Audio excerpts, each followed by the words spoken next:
Good evening, ladies and gentlemen. I welcome you all to the web panel entitled Impact and the State of Islamophobia in the United Kingdom, which is organized by SETA Brussels ISBL. Today's event is taking place in conjunction with the European Action Day Against Islamophobia and Religious Intolerance, which is organized annually on the 21st of September.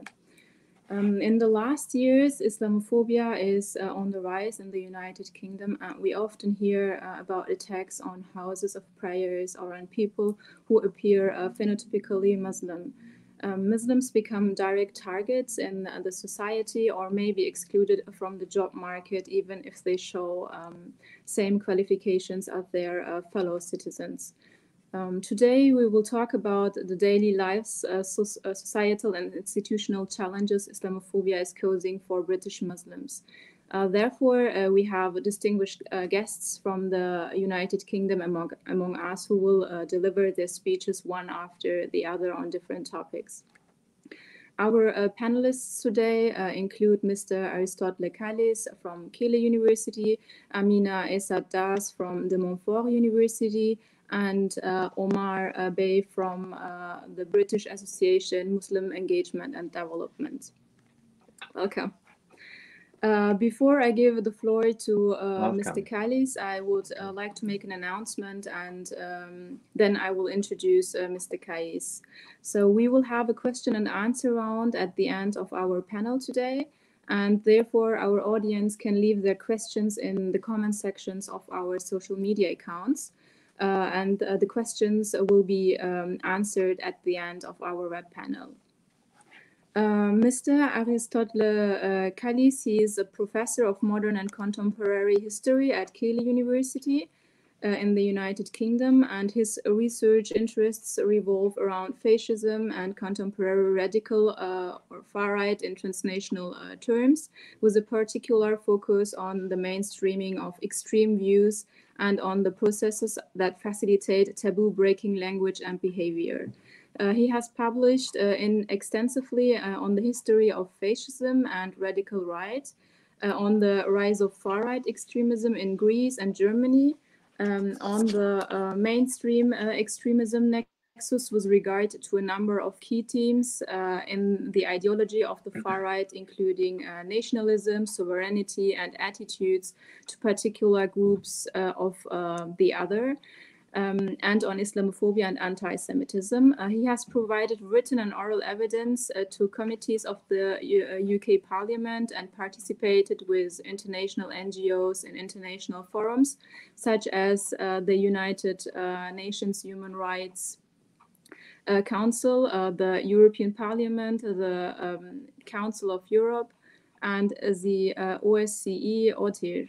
He is the author of the chapter on Islamophobia in the Oxford Handbook of the Radical Right and the co-editor of the report Violent Radicalization and Far-Right Extremism in Europe. Today, Mr. Aristotle Kallis is presenting his Islamophobia Country Report 2019, referring to the UK, which was published a few months ago. So the floor is yours. Thank you very much for the very nice introduction, and thank you for inviting me. I'd like to thank SETA for not only inviting me tonight, obviously, because that is the result of the main thing, which is giving me the opportunity to write the report for what is now 3 years and counting. So it's great to be here. It's great in this very difficult year to be able to talk. I'm in very, very good company. Talk about Islamophobia in the UK. Now, a year is a very long time, and whenever we're writing this report, we're always asked to look back at something that has already happened. Now, when I started writing the report in 2019, we were still living through the echo from the 2018 positive development that was the definition of Islamophobia that came out from the all-party parliamentary group of the UK Parliament, which essentially recommended a definition that was very close to what the editors of the European Islamophobia Report and all of us authors have been working on for a long time and arguing for this, essentially Islamophobia being a particular form of racism. So 2019, I called it in the report a year of vintage political drama. Little did I know what was coming after it. But it was a year of elections. It was a year of where Islamophobia, for a very short period of time, and I'll come back to this towards the end, became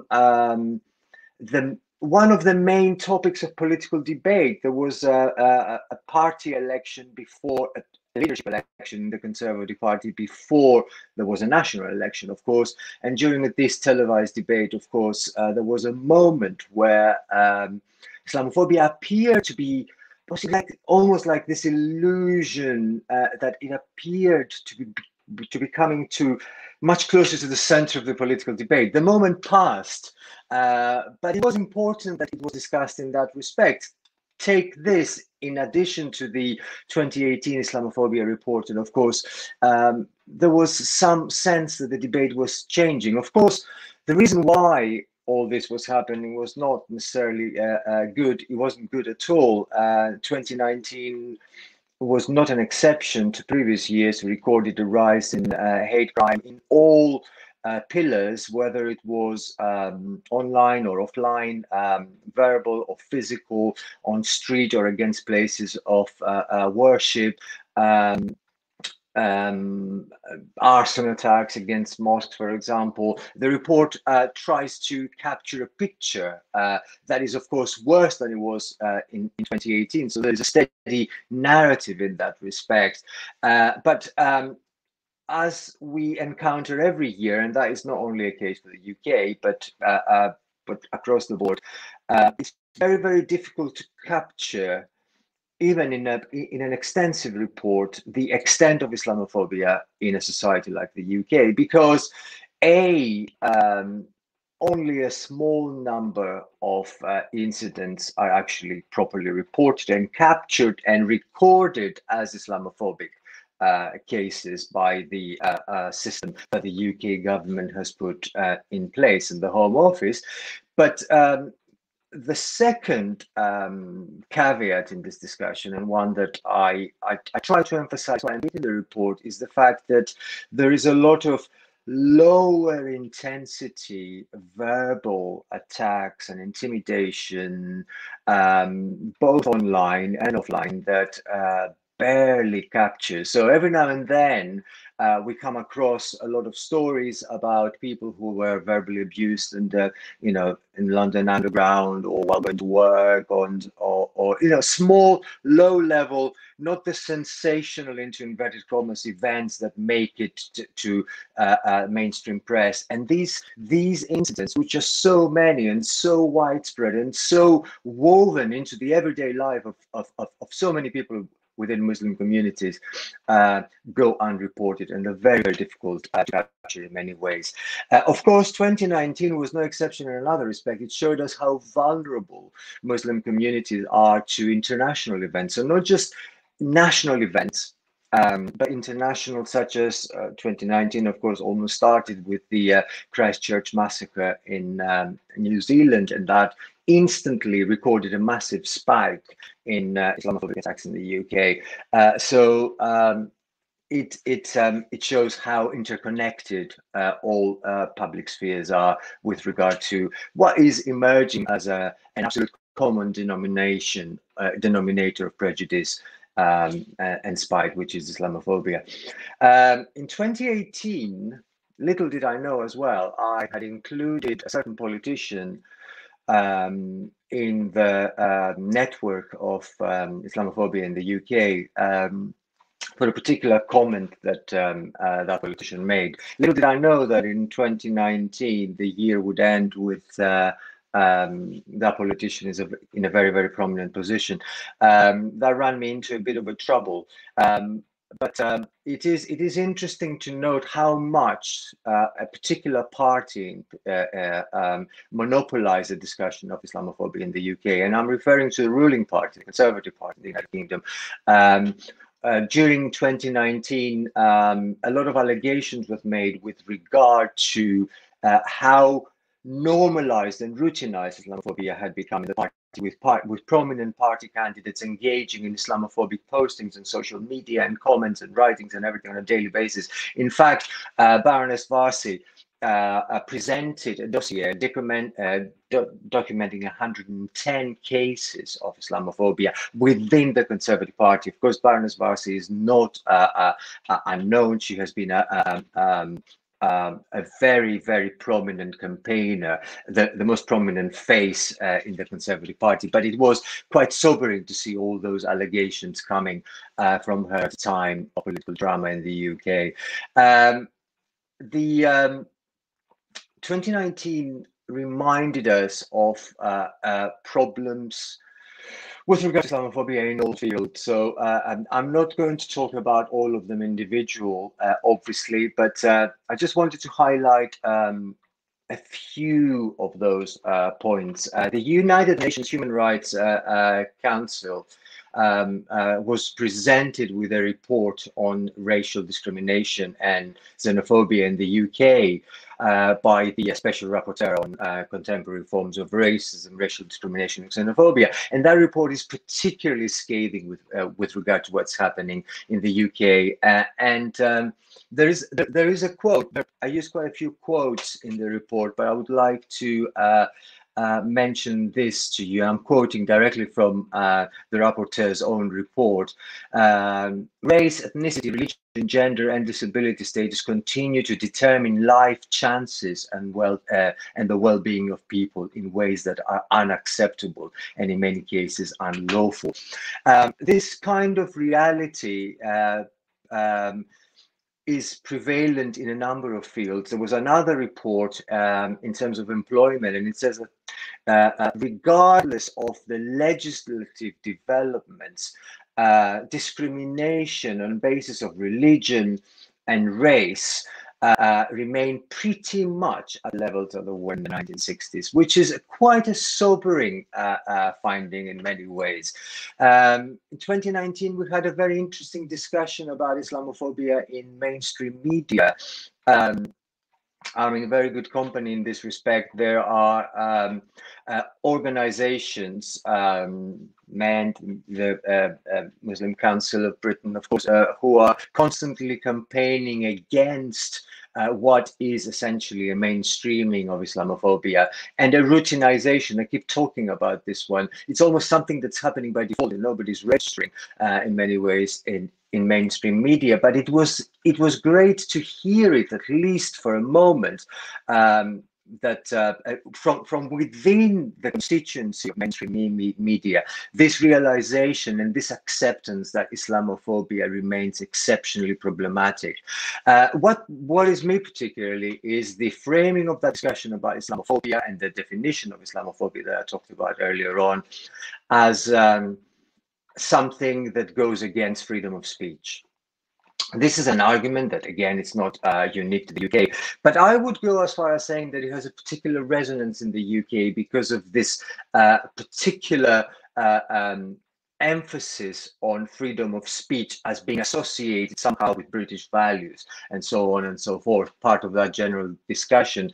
But we had quite a lot of reports. I single out one of them by Policy Exchange, a think tank with a very well-known record in that particular respect, whose authors of that report basically attacked the definition of Islamophobia that came out from that all-party parliamentary group as an attack on free speech and on, again, the traditions of the UK, and it accuses the people who supported it as part of a pernicious anti-Islamophobia agenda. And I think this is the kind of argument that creates quite a big obstacle to the attempt to bring forward this agenda about the definition, which will be a landmark, if you like, a legal milestone. The fact that this whole discussion has been framed in terms of freedom creates a strategic problem from the point of view of people who are fighting against this kind of routinization of Islamophobia in many ways.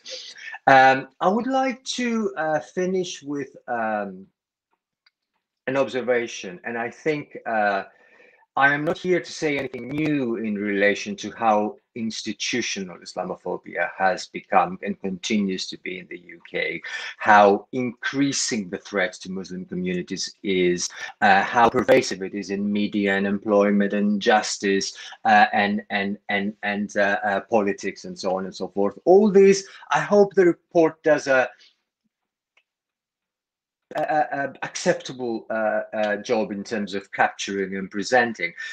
But what I find particularly disconcerting about 2019, in a year where, in the UK, in a year where Islamophobia came so close for a short period of time to being debated as part of mainstream political discourse, and nobody had illusions that it will stay there, but at least it was positive that it came to the fore in that respect.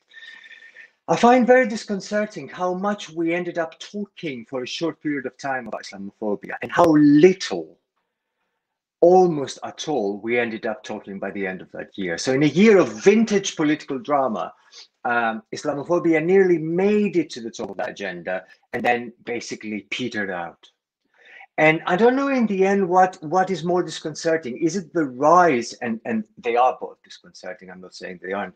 Is it the rise in Islamophobic incidents, or is it the fact that while talking and recording them, we end up not talking at all about them in the UK politics and UK media? And I find this as a particularly disconcerting concluding point. As I am preparing for the 2020 report, for example, and my colleagues on the panel do the same thing. And I'm thinking how little of that prominence has survived into 2020, and how easily that interest has been swallowed up into this debate about COVID-19 and Brexit and everything. And I find that particularly disconcerting. And no news here is exceptionally bad news. It shows how people are easily ready to give up the discussion of Islamophobia in order to talk about a number of other things. I stop here.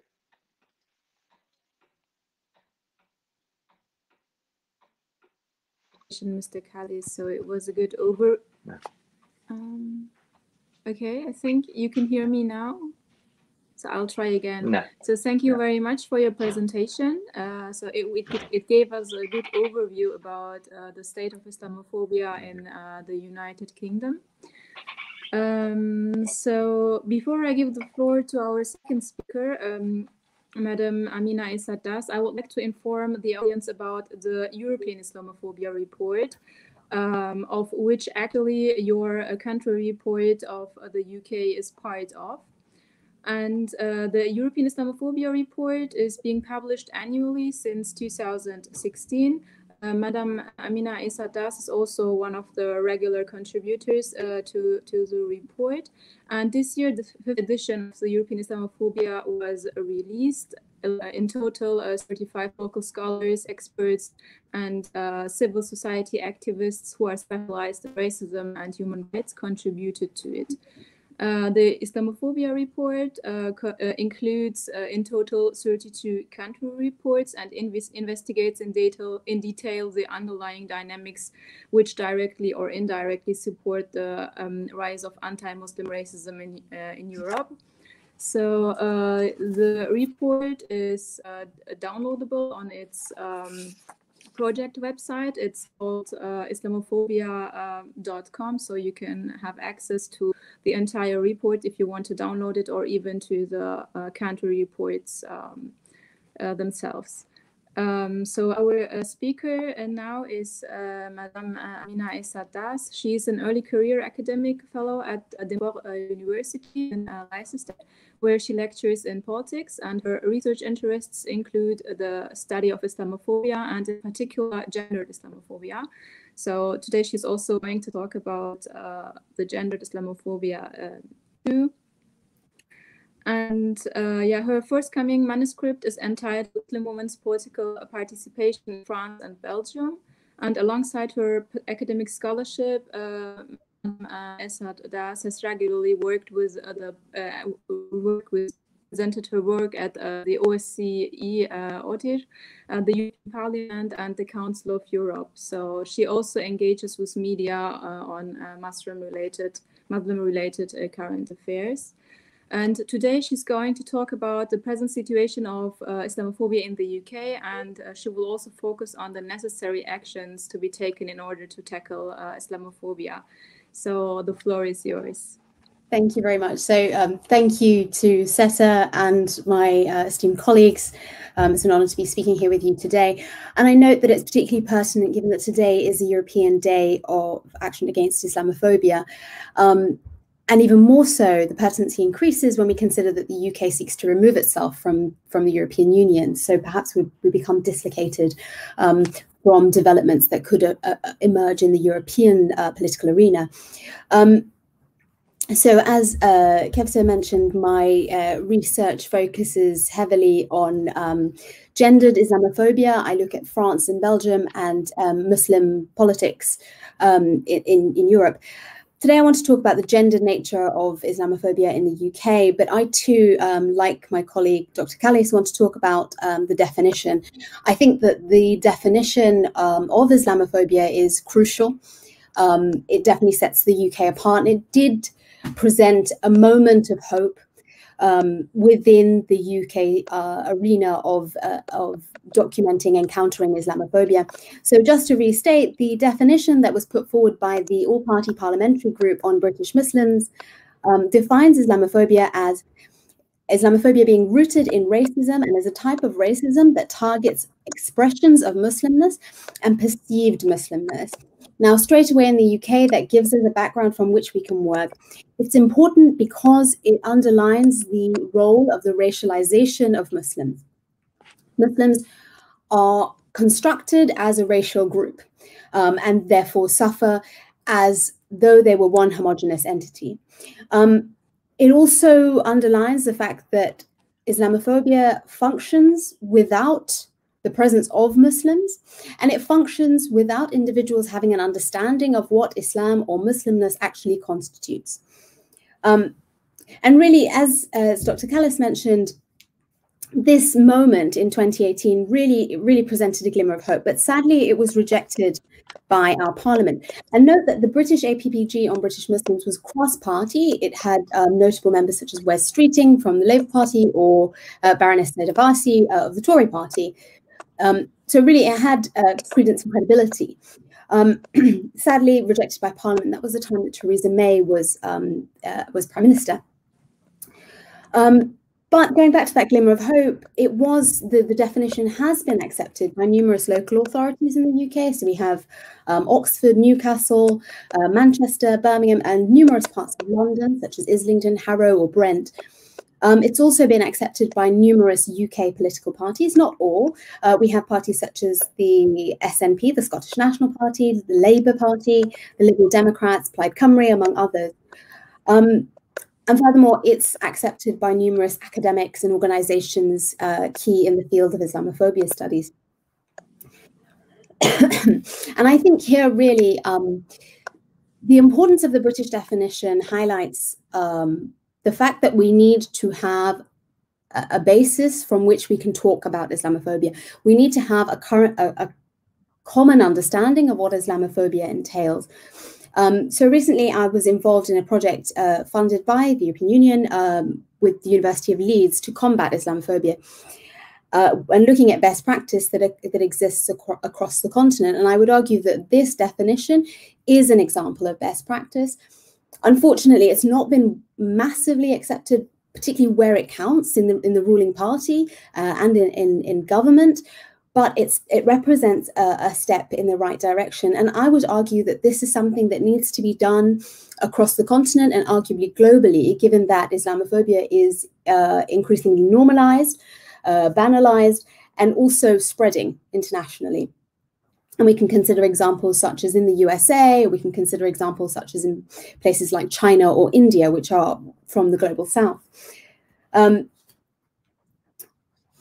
In short, Islamophobia is normalized worldwide. So returning to the notion of its rejection by the UK government, really this paves the way for understanding the routine nature and the well-established political narrative that persists within the United Kingdom, specifically from within the Conservative Party, as documented, as Dr. Kallis mentioned, by a leading figure within the Tory party, Baroness Easat-Daas. There is routine Islamophobia within the party. It's rampant, it's widespread, and it's accepted and trivialized, arguably. There are numerous examples of this, and I want to talk about some of the gendered Islamophobic examples that exist. For example, we might take Boris Johnson's comments, where he's described Islamophobia as a natural reaction. He's argued that Islam is the problem, that Islamophobia is a myth, and he's trivialized Islamophobic attacks. One of the most pertinent comments Mr. Johnson has shared was in 2018, where in a newspaper column, he likened Muslim women who wear the niqab to letterboxes. This dehumanized Muslim women. This removed their agency and voice and sent a clear signal to the wider public, as well as the political sphere, that it was okay to target Muslim women. Numerous monitoring bodies such as MEND have highlighted that these comments resulted in a dramatic spike, a dramatic increase in gendered Islamophobic attacks across the UK. Academics have done the same.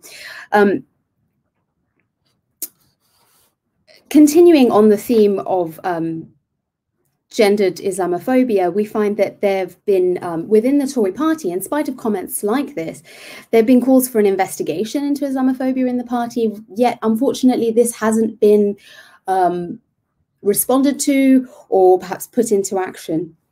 And really the takeaway point is that in UK politics, Islamophobia, and particularly gendered Islamophobia, is widespread and normalized. And this results in the signaling to the wider community that things are acceptable as such. But it's not unique. The comments by Boris Johnson, they're not unique. It's not specifically from this premiership. We might take the example of Shamima Begum, a Muslim woman who left the UK as a child, a minor, aged 15, to join the so-called Islamic State. Arguably, she was groomed. She was a vulnerable young woman who was groomed by a man. Yet we saw these Islamophobic, gendered Islamophobic narratives emerging out of the case, from sort of white savior narratives whereby Begum was in need of help, Begum was in need of saving, which very quickly moved on to becoming more sinister narratives concerning Begum's citizenship. Begum was born in the UK, but there were often calls for Begum to be sent back to Bangladesh, somewhere where she wasn't born, she hadn't lived her life, but you saw this idea of go back to where you came from. This echoes earlier narratives of racism that we might have seen, and as Dr. Kallis mentioned, in the 60s, that things haven't changed so much since then. And these ideas of savior narratives or othering are not unique to the UK. You might take the French headscarf ban example as one pertinent case where the ban is often framed in terms of respecting secularism and neutrality within the state, but also simultaneously it's framed as a way of liberating young girls. Again, you have this removal of Muslim women's agency existing in Western European tropes of Islamophobia. Coming back to the notion of citizenship, I think really here, the idea that Begum could have been stripped of her citizenship, that there were calls from Sajid Javid at the time, really underlines the alterity, the otherness, the distinction which is made between the British Muslim population and the wider non-Muslim population. that Muslims could be subject to removal of their basic rights. And ultimately, whether we like it or not, Begum, as a British citizen, is entitled to due process within the UK. That's a fundamental right that she holds. Continuing on the theme of gendered Islamophobia within politics, there's a lot of discussion around Prevent, the UK's equivalent of the CVE agenda. For example, David Cameron, who, when he was Prime Minister, spoke about Muslim women needing to learn to speak English. Not only does this erase the wide breadth of incredibly successful and well-inserted Muslim women that exist within the British community, it creates this image of Muslim women as all foreign, as all ill-educated, and it otherizes and infantilizes them. Muslim women were seen as being in need of an education to instill some sort of British value system within them. And through this education of the English language, it was assumed that Muslim women could become a point within society that could recognize violent extremism or the emergence of violent extremism within their own families and communities. So not only are Muslim women being told to monitor and surveil their own communities, it's almost like, A, the state is washing their hands of any responsibility that they have within the process, but secondly, it's continuing to cement this narrative that any sort of extremism only comes from marginalized Muslim communities. It ignores the rise of the far right and far right extremism, far right grooming of young individuals online, for example. So there's a very distorted narrative that is promoted through these very simple comments that seem low level. In some, you see a continued demonization of the Muslim community, and often the Muslim woman is the symbol for that community. She's partly the symbol for that community given her visibility, and therefore she's more likely to be attacked. But she encompasses through her body all that is wrong with Muslimness. As I said at the beginning, and just really to wrap up, the UK, in spite of the issues that are clearly apparent within the country, there are glimmers of hope. There are definitely examples of best practice, and I think that the definition is a clear example of this. And in that project that I mentioned, the Counter Islamophobia Kit, we came up with a 4-step process. Define. That's definitely going on in the UK. There are attempts to do that. Document. There are attempts to do that. The European Islamophobia Report represents a clear approach and a way which we could begin to attempt to standardize the ways in which we understand. But also at the UK level, we've got numerous organizations who work hard to document and also provide support for those suffering everyday Islamophobia. But also on a deeper level, we need to work to deconstruct dominant Islamophobic narratives. Particularly in my case, I work around deconstructing narratives around Muslim women and reconstruct them with Muslim voices, Muslim experiences of what is going on, to paint a picture that is closer to reality, to begin to challenge and dismantle some of the myths that so commonly circulate. Thank you. Much for your presentation. So it was a broad overview about gendered Islamophobia as well. So our research speaker is Mr. Omar Bey from the British Muslim Engagement and Development Organization. He is the senior policy analyst at MEND, and he received a bachelor in law and a master of science in criminal justice policy from the London School of Economics. His career has included working as a public relations and public affairs consultant for various multinational corporations.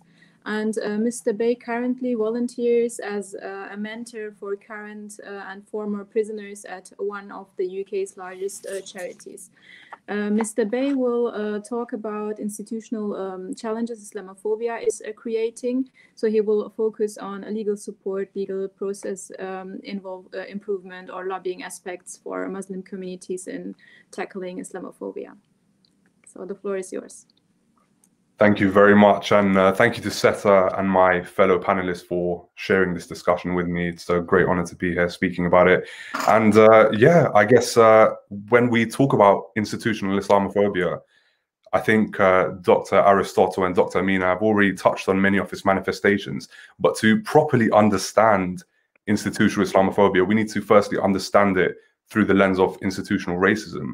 So Kwame Ture from the Black Panther Party, people know him as Stokely Carmichael, he and I believe it was Charles Hamilton, they formulated institutional racism by contrasting it with individual racism. So institutional racism is a bit more subtle, it's less overt than its individual counterpart. And because of this, they say it receives less public condemnation and less of a public image for people to rally around and against.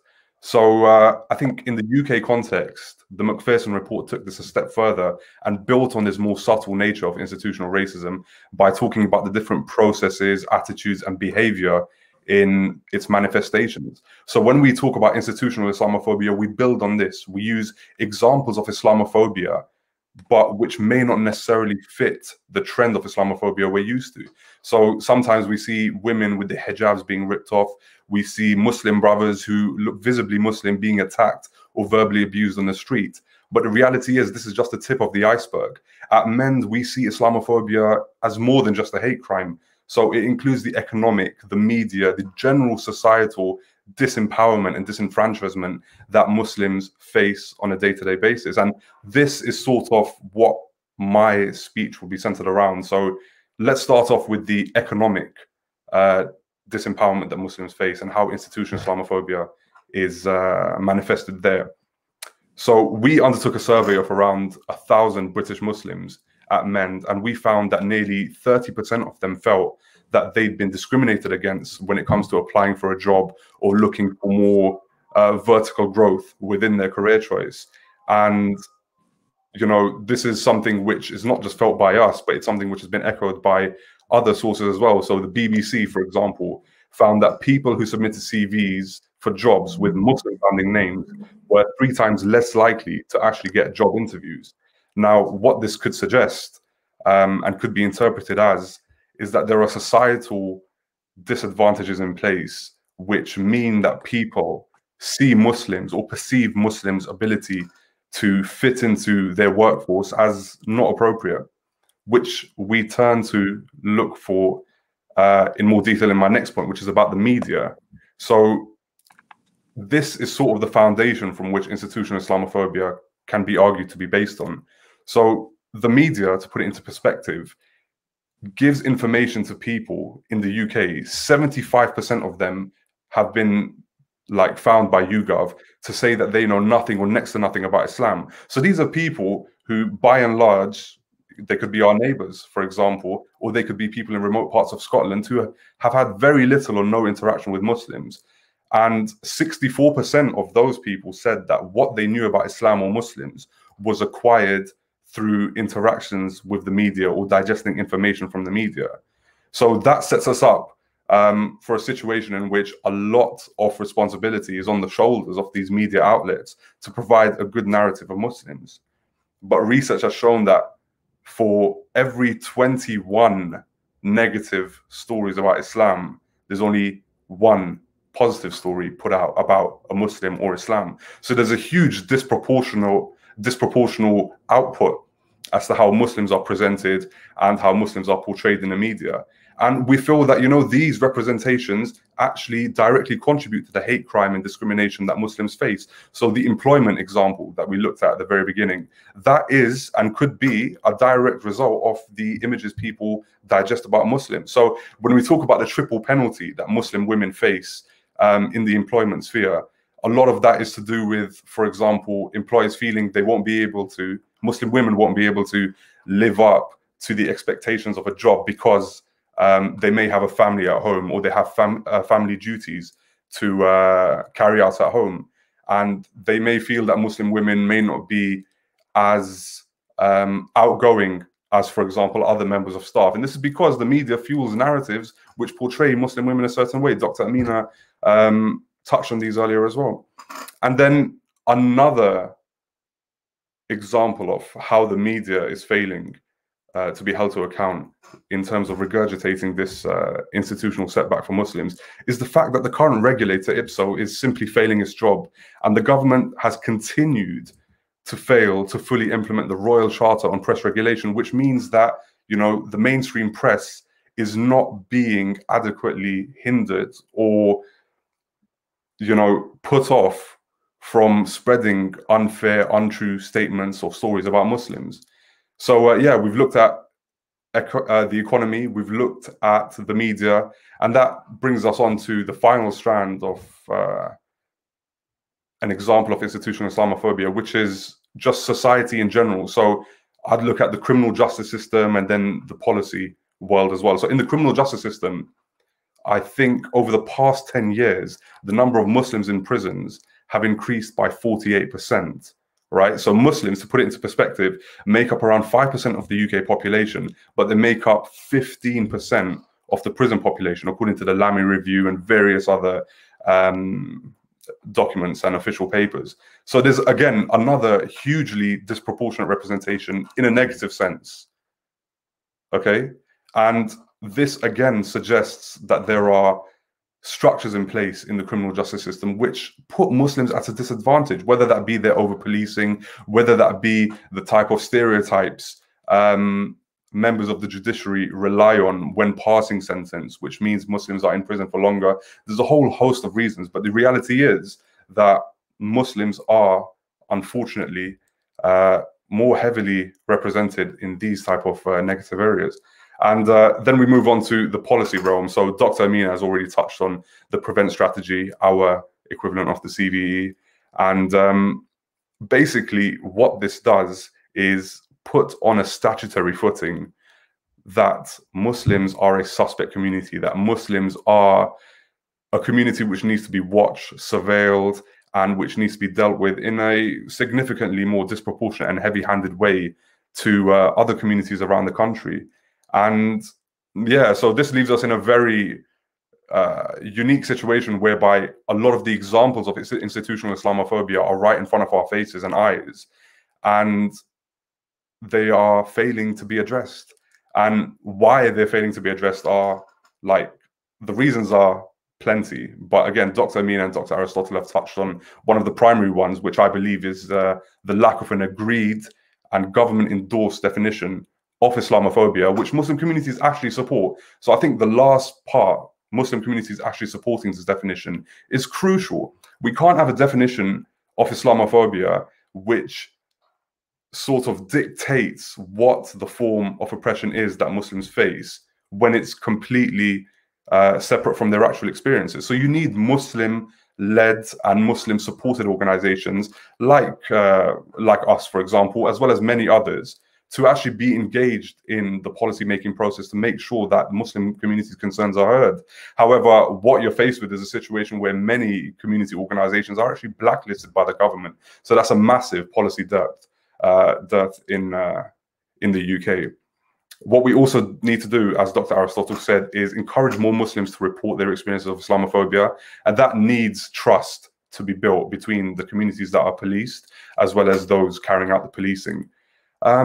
And I guess in terms of legislative gaps as well, so now we've looked at the way in which institutional Islamophobia is manifested. We've looked at some of the support and basic steps that could be taken to help Muslims tackle Islamophobia. But what we actually need are tangible legislative provisions. And right now we don't have that. We've got the 2006 Racial and Religious Hatred Act, which I think for protecting against racially motivated offenses does a half decent job. There could be critiques about it, but it does a half decent job. But the reality is that it creates a two-tier system of protection whereby religious minorities are not afforded the same level as racial minorities. So as an example, I think Jews, since the case of Cider versus Gillette Industries in 1980, and Sikhs, since the case of Mandla Singh versus Dawar Lee in 1983, have been classified as a racial group and therefore worthy of the protections that follow. Whereas Muslims, I believe it was in the case of Niazi versus Ryman's, in the same year as the Mandla Singh case, 1983, were clearly designated as not being a racial group. Now, this means that all the racial groups, including Jews and Sikhs, are protected against abusive, insulting, or threatening words and behavior. But when we look at religious hatred, the protections only extend to threatening words or behavior. So we're essentially in a situation whereby you need to go above and beyond to prove that the perpetrator intended to stir up religious hatred. And proving intention is a very tricky situation, as many of my friends and colleagues who work in criminal law will attest to. Proving intention is a very difficult case. And what this actually means is those perpetrating what would ordinarily to the layperson be classified as a religiously aggravated offense are not being prosecuted for it. And people are therefore not being deterred from carrying out such conduct.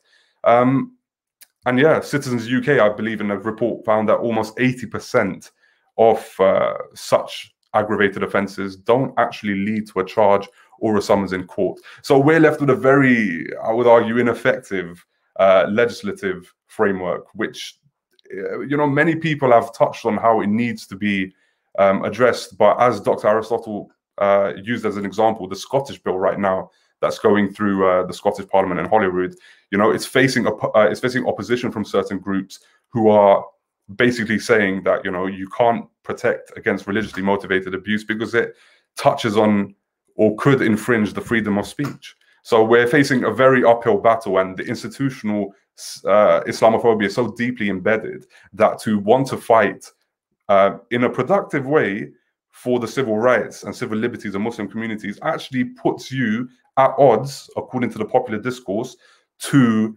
the values of mainstream society. That's how they frame it. So yeah, essentially what we need to do is keep lobbying, and that's where MEND comes into play. We empower communities to, you know, engage with their political representatives, to engage with their local representatives as well, and essentially try to increase their representation, their awareness of the political process, and make sure that their voices are heard. We're no longer in a situation where we can sit passively by and allow there to be legislation or policies dictated to us as to how our salvation can be found. We need to be there at the table and engage. But again, it's still an uphill battle, but inshallah, I think with the right people on board and the right mobilization of resources, it's something we can definitely accomplish.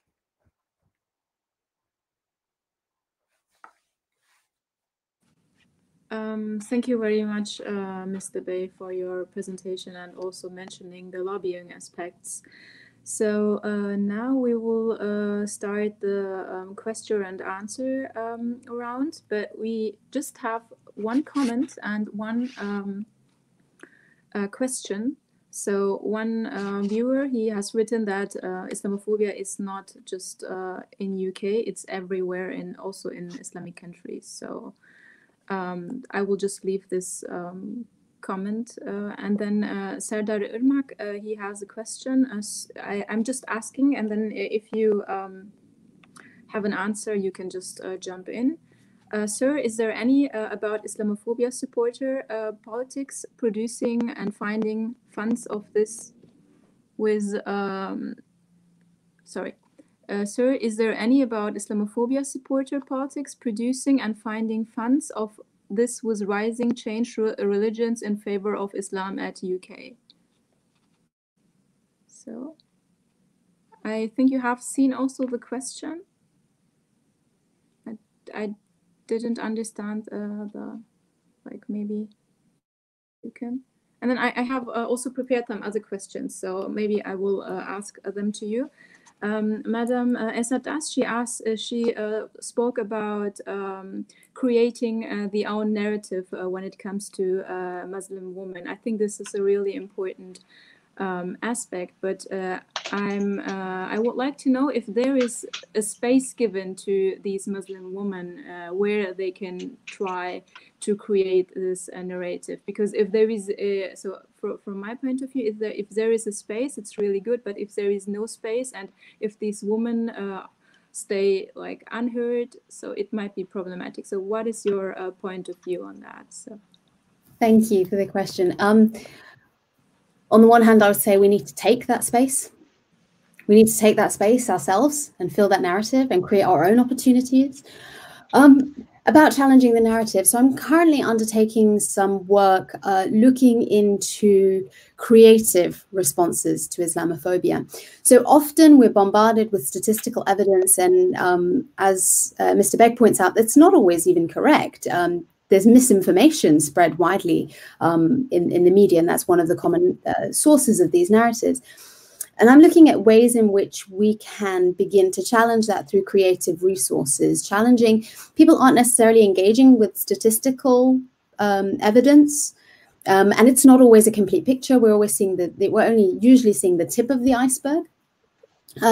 So one of the ways I'm currently looking at Muslims and Muslim-led and Muslim-centered festivals as a source of, or a space within which we could create diverse engagement across different strata, socioeconomic strata, ethnic strata, religious strata of community, to understand and to create a space in which we can almost penetrate a hearts and minds approach, not just the mind, something emotive. Film is often used, spoken word, traditional paintings such as art. I've seen virtual reality type headsets used to show you a day in the life of Muslim refugees, for example.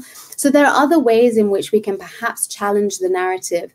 So the work I'm currently doing on festivals has really showed so far there's a very wide breadth of Muslim-centered and Muslim-led festivals in the UK. And that they are doing incredible work, but it's something that we tend not to hear about. More often we hear about the more nocive effects or kind of false narratives about Muslimness. So that's one potential way in which we can begin to challenge. And often I think it is quite effective. Okay, thank you. So there is another question. It is, so the viewer is asking, I want to ask about if there is any sign of current government in the UK uses the tool of Islamophobia to gain votes from far-right people. If there is, what is the extent of this kind of policy? I think you can see also the question. I don't know who wants to answer you. I can, yes. I can say something about this. Obviously, it's a very, very interesting and complex question to answer, because to talk about using the tool of Islamophobia would mean a kind of concentrated strategy of trying to do that. And I think I have to be quite careful here. I think the government. Let's look at the electoral picture in the UK in 2019. The more successful radical right-wing parties of the past, whether it was the Brexit Party or the UKIP Party or whatever, have been almost eliminated from the political spectrum. So there are studies that are coming out because the election is quite close.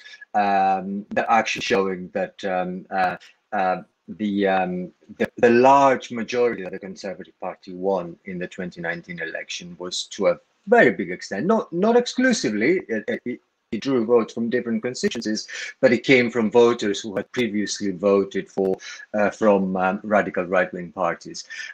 Whether it is a concerted strategy, I would probably answer this question in a roundabout way, saying that prominent figures and less prominent figures within the party have actually done so. We have indications that parliamentary candidates used it. There are very, very well documented stories, whether it was in the dossier of Baroness Parsi or came out afterwards, that there is definitely an investment, a political investment in Islamophobia, whether directly Islamophobia or as we heard earlier on, through the general discourse of whether it is racism or it was the recent discussion about Black Lives Matter and so on and so forth, that actually is mining that particular constituency. So I would say whether it was a clear strategy or not is not so much the point here. I would say that there were figures who did so, and clearly it has worked. And I cannot see this becoming less prominent now. It is, if anything, it is increasing over time, as we have seen very recently. Yeah, can I just add to what Dr. Aristotle said? So while, again, I'm not suggesting at all that the government is strategizing on a basis of Islamophobia, but I think there's the element of tacit endorsement. So we've seen mayoral campaigns run in the past, for example, in 2016, which have been called and labeled as being run on dog whistle racism. So while they may not explicitly say Islamophobic things, you know, they put things out in the popular narrative, and you know, they espouse a certain discourse which suggests certain things. So they already know, some of these people, that members of society associate Muslims or Islam with certain negative traits, whether that be terrorism or grooming, as we've seen in recent years as well. And they will play on that. Some people will play on that.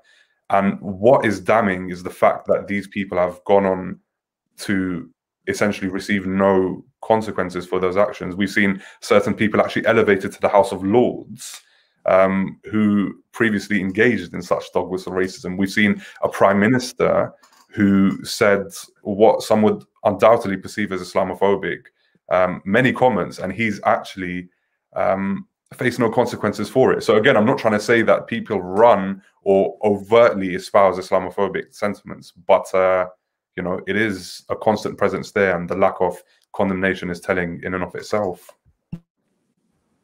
I would add to that that a lot of this, why we see the increasing use of Islamophobia, potentially instrumentalization of Islamophobia within political discourse, it's just become so normalized. And as Omar, Mr. Begg says, there is literally no consequence in many political organizations for the use of Islamophobia. And as we see an increasing polarity emerging within the electorate generally, and I mean, and that swings both ways in terms of far right sentiment, but also liberal sentiment. We're talking about the Green Wave in Germany, for example, very recently. There is this increasing polarization that exists.